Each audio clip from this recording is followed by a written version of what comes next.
She was the most photographed woman on the planet. He was Hollywood's definition of effortless cool. Together, they looked like the universe had carefully designed a perfect couple. And then, just under 4 years after they married, it was over, and for more than 30 years, neither of them ever fully explained why. Cindy Crawford was born on the 20th of February, 1966, in DeKalb, Illinois, a quiet, working-class town in the American Midwest that felt about as far from the glamour of a Paris runway as you could possibly get. Her father was an electrician. Her mother worked at a local bank. Life in the Crawford household was shaped by the kind of practical, no-nonsense values that come naturally to people who work hard for everything they have. From her earliest years, Cindy threw herself into her studies with the same intensity she would later bring to every other aspect of her life. She was precise, disciplined, and ambitious, qualities that earned her a place among the top students in her class year after year. But underneath that diligence was a grief that had quietly shaped everything about her. When Cindy was just 9 years old, her younger brother Jeffrey died of leukemia. He was 3 years old. He had been diagnosed at age 2, and he fought bravely for more than a year before that fight came to its end. The loss left a wound in the Crawford family that never entirely healed, and Cindy has spoken in recent years about the survivor's guilt she carried for a long time afterward, the particular, heavy sadness of being the child who lived while your sibling did not. It forced her to grow up faster than any child should have to. It also instilled in her a fierce understanding of how quickly ordinary life can change, and how little any of it should be taken for granted. By the time Cindy reached high school, there was nothing particularly unusual about her trajectory. She was valedictorian of her graduating class, earned an academic scholarship to study chemical engineering at Northwestern University, one of the most respected universities in the country, and fully expected that science, not sequins, would define her adult life. Everyone around her assumed the same thing. Then, at the age of 16, she took a summer job working in a cornfield near her home. A local photographer noticed her and took her photograph. That single image moved through the right hands and caught the right attention. The following year, in 1983, she entered Elite Model Management's Look of the Year competition at the age of 17 and became a finalist. The fashion world had found her, whether she was looking for it or not. For a while, she tried to keep both worlds alive at once. She enrolled at Northwestern and studied chemical engineering while modeling offers continued to arrive. But the tension between those two futures eventually became impossible to manage, and Cindy made the decision that would alter the entire course of her life. She set aside the engineering degree, packed her things, and moved to New York City to pursue modeling full-time. It was a gamble that must have seemed reckless from the outside. A young woman from a small Illinois town betting on herself in one of the most cutthroat industries in the world, with no guarantee of anything waiting for her on the other side. 1986 was the year the gamble paid off in a way that could not be argued with. She appeared on the cover of the American edition of Vogue that August, and the magazine made a choice that would end up defining her career more than almost any single image ever could. They chose not to retouch her beauty mark, the small dark spot above her lip that she had grown up feeling self-conscious about. Instead of erasing it, they kept it exactly as it was. That decision transformed a feature she had once considered a flaw into the most recognizable trademark in the modeling world. Overnight, her beauty mark became her signature. From there, her rise was swift and sustained. She stood alongside Naomi Campbell, Linda Evangelista, Christy Turlington, and Tatiana Patitz in a moment that is still considered one of the defining images of their era, a collection of faces so striking, so instantly iconic, that the British edition of Vogue featured them together on its January 1990 cover. That same year, the 5 women appeared in the music video for George Michael's Freedom 90, a piece of film that remains one of the most visually celebrated music videos ever made. It was, in the truest sense, the moment the supermodel era officially declared itself to the world.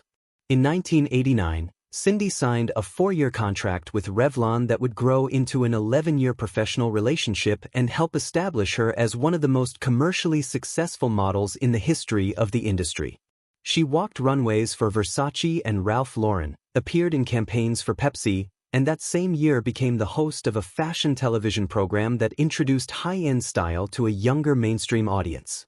By 1995, Forbes had confirmed what the industry already knew: she was the highest-paid model in the world, earning approximately $6.5 million the previous year. But behind the magazine covers and the red carpets and the Forbes rankings was a woman who was also working through the intense psychological pressure of being treated as a living commodity. She spoke about it publicly: the relentless expectation of physical perfection, the lack of privacy, the feeling of being examined and appraised rather than seen. None of it broke her, but all of it shaped her. Richard Gere inhabited an entirely different world, even though the world he moved through was equally watched and equally unforgiving. Born in Philadelphia in 1949, he came to acting through the stage, building his craft methodically before making his way to film. He spent years earning small roles and industry respect before his performance in American Gigolo in 1980 changed the conversation around him permanently. He became, almost overnight, a symbol of a specific kind of masculine appeal: cool, self-contained, slightly unknowable, and he never quite let go of that quality even as his career grew.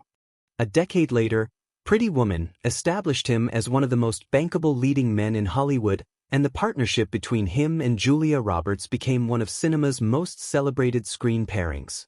Yet even at the height of that fame, Gere remained conspicuously uninterested in the performance of celebrity. He rarely courted attention. He moved at his own pace through an industry that rewarded spectacle, and he seemed genuinely unbothered by that contrast. What set him apart from many of his contemporaries was not simply his detachment from Hollywood's social machinery, but the depth of his spiritual life. He had been introduced to Tibetan Buddhism in the 1980s, and the practice became central to who he was, not as a fashionable accessory but as a genuine philosophical foundation. He developed a close personal relationship with the Dalai Lama and became one of the most prominent Western voices advocating for Tibetan freedom, even when that advocacy created friction with studios doing business in China. He was willing to lose work over his beliefs, and he did so without visible regret. This was the man Cindy Crawford encountered in the summer of 1988 at a backyard barbecue hosted by celebrated photographer Herb Ritz. She was 22 years old, already ascending toward the top of her industry but still discovering who she was outside of it. He was 39, established, complicated, and carrying the kind of quiet authority that comes from a man who has spent years thinking carefully about what actually matters. From the outside, the combination seemed unlikely. From the inside, it felt electric. They began dating, and Cindy has reflected openly on what that early period felt like. She was young, deeply in love, and completely willing to reshape herself around him. She began following baseball because he followed baseball. She explored the teachings of Tibetan Buddhism because it was his world, and she wanted to understand the person she loved completely. She has described this with honesty and without bitterness. She says she went into it with her eyes open, choosing willingly to learn his life and inhabit it alongside him. At that age, she understood love as total immersion, and she gave herself to it fully.